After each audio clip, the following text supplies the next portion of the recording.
Rei Ezequias, quem é o rei Ezequias? E a gente já conhece algumas histórias sobre o rei Ezequias, mas eu quero contar um pouquinho sobre a vida do rei Ezequias, que em cada fala, em cada leitura que a gente faz, o Senhor sempre revela um pouquinho a mais para nós. Então, por exemplo, o rei Ezequias, ele viveu pouco tempo. Eu estava observando a palavra de Deus, ele viveu apenas 54 anos. Aonde eu posso encontrar isso? A palavra de Deus diz que Ezequias, com 25 anos, ele foi chamado para ser rei de Judá. Então ele reinava em Jerusalém, só que ele era rei de Judá. Judá era o país, já estava todo dividido, e ele reinava em Jerusalém. Então Ezequias, com 25 anos, ele foi chamado para ser rei, e ele reinou apenas 26 anos, ou seja, ele viveu apenas 54 anos. E ele podia viver muito menos, porque se ele não tivesse orado a Deus, ele teria morrido com 31 anos.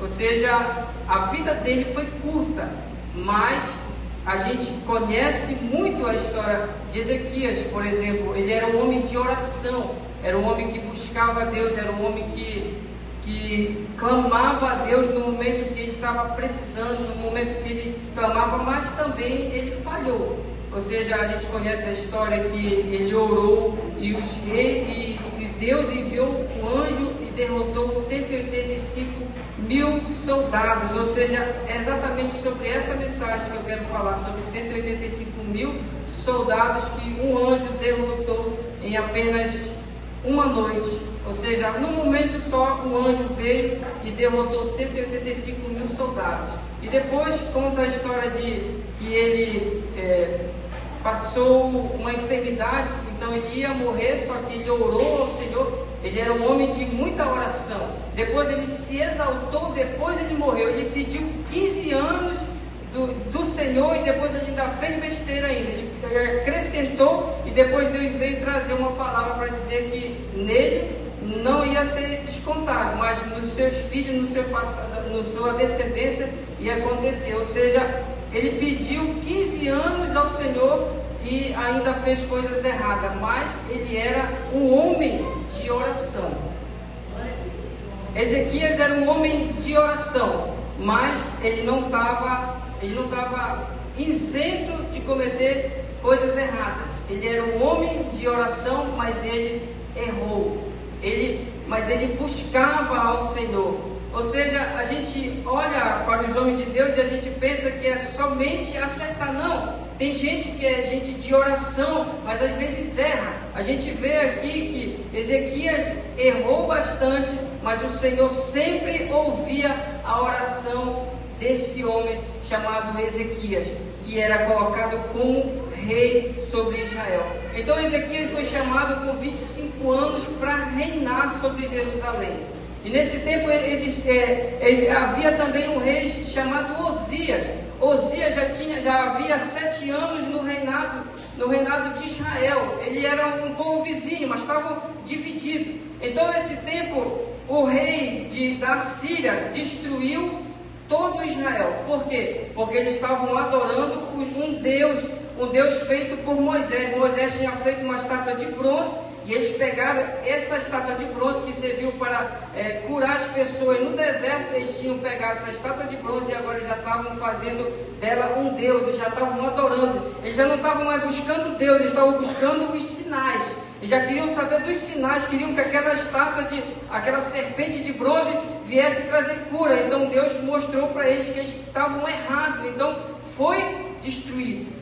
E tudo isso aqui que está falando no capítulo 36 foi profetizado no capítulo 31 de Isaías, falando que o Senhor viria contra eles.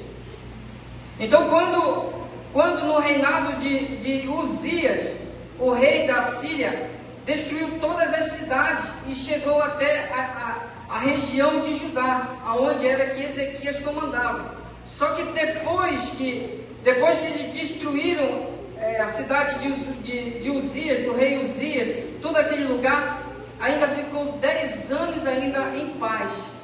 Porque o rei Uzias era um homem, depois que ele foi chamado rei com 25 anos, ele destruiu todos os altares. Tudo aquilo que era outros deuses, ele foi um homem de Deus, um homem que resolveu acabar com toda a idolatria. Eu estou falando dos erros de Ezequias, mas agora eu estou começando para ver como um homem que foi chamado pela própria palavra, um homem que não havia nenhum rei igual a ele, nem antes dele e nem depois dele, ou seja, um homem que buscava a Deus, um homem que saía para destruir todos os deuses. Depois de alguns anos, a gente vê que a palavra de Deus nos mostra que ele está agora cercado por Senaqueribe. Por quê? Porque agora tudo que Deus fazia na vida de Ezequias, ele prosperava. Tudo que ele fazia, Deus prosperava e começava a levantar exército, ouro, tudo tinha guardado no reinado de Ezequias. Só que agora ele começou a olhar para a sua riqueza e começou a se apoiar no Egito. Então no capítulo 1, o Senhor já exorta ele, no capítulo 31 de Isaías está dizendo: por que vocês estão indo com o Egito e estão deixando de me buscar? Agora o rei tinha deixado de confiar no Senhor, o rei Ezequias, agora ele estava confiando no rei do Egito, no Egito, a sua segurança, a sua fortaleza. Então chegou Senaqueribe ao redor daquela região. Havia proteção de Deus sobre a vida dele. O reinado ao lado dele estava destruído, mas havia proteção para Ezequias. Só que quando eles começaram a confiar no rei, as coisas começaram a mudar. Quando eles começaram a deixar Deus e começar a confiar no seu braço, as coisas começaram a dar errado. Então o rei Senaqueribe chegou para destruir Judá. No momento que eles chegam, só um momento. Então no momento em que eles chegam ao redor de Jerusalém para destruir, agora ele deixa de confiar no homem, que era o rei do Egito. Ele vai confiar nas suas próprias mãos. Ele pega o tesouro tudinho, envia os seus soldados e diz assim: o que você quiser que eu faça, eu vou fazer. Então ele pegou os ouro tudinho, mais de 2.000 quilos de ouro e de prata, e enviou ao rei Senaqueribe. Então só que Sabiná era o porta-voz oficial, era o soldado de Senaqueribe. Tomou todo aquele tesouro, tudo aquilo que ele tinha, tudo que Ezequias tinha, ele tomou de Ezequias, e mesmo assim, ele não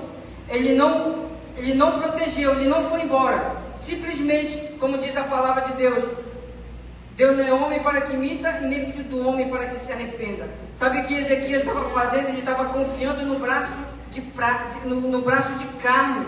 Ou seja, depois ele confiou em si mesmo e começou a mandar tesouro, confiando em si mesmo, para que não viessem destruir ele, destruir o seu povo, destruir aquilo que ele tinha. Só que eles não ligaram para aquilo que eles tinham. Eles tomaram todo o tesouro. Sabe, ele pegou o tesouro da casa de Deus, ele pegou o tesouro que ele tinha, ou seja, ele não se importou com as taças, não se importou com o candelabro, não se importou com nada que era da casa do Senhor, e entregou ao rei Senaqueribe.